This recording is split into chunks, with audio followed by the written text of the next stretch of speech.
What's going on, guys? It's me, Dan from Coalcracker Bushes. And have you ever been outside in the freezing cold and wondered, what tools do I need to make a fire? Well, guess what? Today, I'm going to show you how to make steel and flint from an Altoids can and thin air. That's right. Let's go.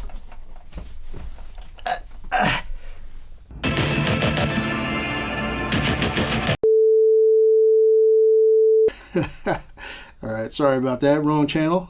But now you're on the right channel. A TooMuchGearGuy here. And guess what? If you haven't figured it out already, I had a special guest on the channel a couple days ago. And his name is Dan.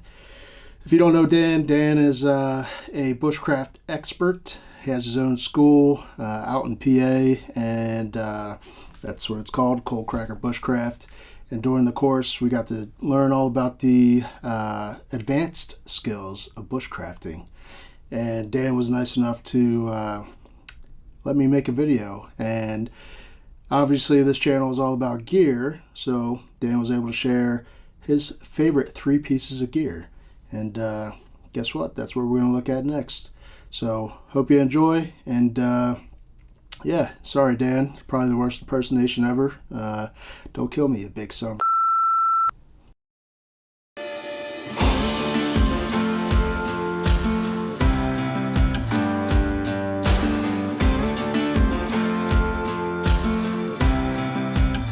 All right, TooMuchGearGuy here, and guess what? Got a special guest today, and if you don't know who this is, you probably need to watch YouTube a little bit more and get involved outside.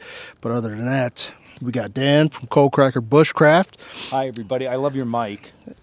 This thing right here? That is as bushcrafty as we can get. It's perfect. It doesn't even look like one. No. It's just a stick. It's awesome. I love it. But it works. So it's going to work. As long as it works. All right. That's all we need. Anyways, moving on. So everybody that I typically have on my channel, we like to go through, obviously, what their favorite gear is, right? So TooMuchGearGuy, we got to talk about gear.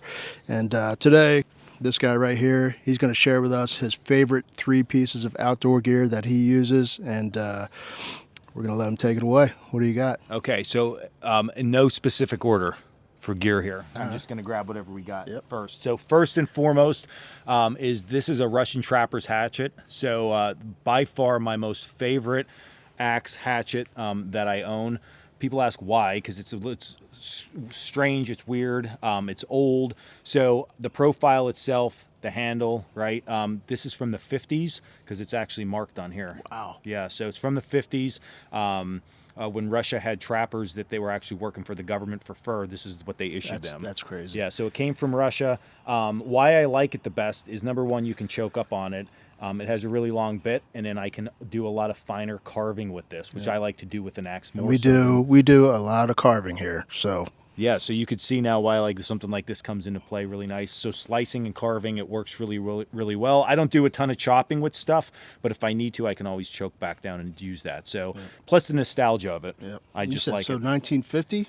Yeah, this and that was thing is in 1951. You can see it marked there. Yeah, that handle's in great shape. Yeah, that's the original handle and everything. That's so, amazing. Yep. All right. Yeah, so we got that.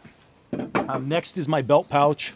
So this has more sentimental value than anything else, but you can tell it's very well worn. Yep. Yeah, so I made this when I used to work a 9-to-5 job. One day I hid in my cubicle all day and made the pattern for this. So I was like, I'm going to make something that's just spectacular out of leather. They might as well pay for that. That's awesome. So they paid for this for the day. So so I made this thing. This is all hand stitched, as you can tell. And then we still make this to this day in the shop. I'm the one that makes them. That's just right out of leather, right? Yeah, this is all leather. Wow. And then antler toggle. I was going to say, what's that piece? Yeah, that's a piece of antler here that I actually harvested when I was younger. So I cut that off, the antlers, and then there we go. So that's What kind of items do you put in there? So it's usually the same stuff over and over again. I don't really swap it out too much. We have a small flint and steel kit. And then I have a small char container because I'm a big flint and steel and char guy. I don't think for emergency fires that's the best, but for me, just having a good time out here. This is my grandfather's pocket knife. So this it's a Winchester, which every time you tell somebody that, they're like, oh, will you buy them at Walmart now? And I'm like, he didn't buy this at Walmart, right? So this would have been from like the 50s. Yep. So that was his pocket knife. Is that like a police badge on there? Looks No, like that it. was just It's just their mark. Yeah, that was Okay. just their mark at the time. So, That's and it's in beautiful. really good shape. Yeah. So I carry that with me, and he's the one that really got me into the outdoors. Here, I can give that. You'll probably steal that. More than anybody else, I'd go out with him all the time. So small ferro rod. One of the past students that came here actually made this top, so that's all copper. That's pretty unique. Yeah, he made that. He was a jeweler. So I'll give you that one. Take that too. Yeah, take that too. And then I have a blanket pin. This was the first blacksmith project I ever did. Oh, wow. So you can see there's a lot of nostalgic things in here, right? But they're all super functionable. Right. I use this stuff. You saw me, I had this blanket pin on the other day.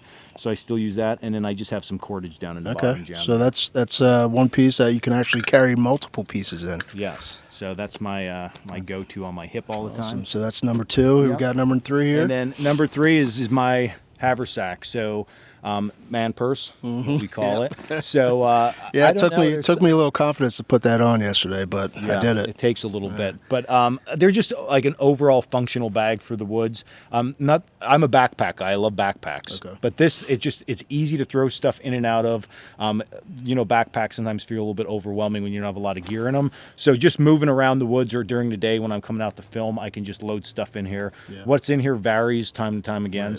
I always give the disclaimer though when people are like, well, look at that. How do I get mine to look like that? I'm like, well, you got to use it for like 10 years, right? Because they don't look like this when you get them at all. So they're all slicked out, worn. And then I know the camera probably can't see this, but you see how the logo's messed up?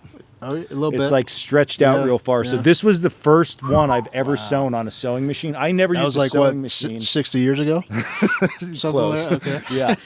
So this is the first haversack I've ever personally sewn on a sewing machine, and I gave it to my aunt to embroider, and I gave her my logo, and instead of making it tall, she made it wide. That's why it's messed up. So when you look at it, you're like, yeah, it's the logo, but it's skewed the wrong way. Yeah. So it's still beautiful. But I still have to use it. So this is it, and they hold up well, and that's like my go-to. So. Yeah. Can people get these from you specifically? Yeah, they're all on our website. Yeah, awesome. Coalcrackerbushcraft.com. Okay. Yeah, everything's on there. So go buy one. They're my 3 pieces of gear if I had to pick that I like the most. I can say that's a good selection, and I would probably agree with most of those, especially if you're in the bushcraft world. But as always, special guest Dan here. I appreciate it, and thank you for sharing your favorite gear. And we'll be back with our next guest at some point, and we'll be talking more gear because, obviously, Too Much Gear Guy here. And thanks for joining us, and I'll put all his information down in the description. Be sure to go check him out, and see you on the next one.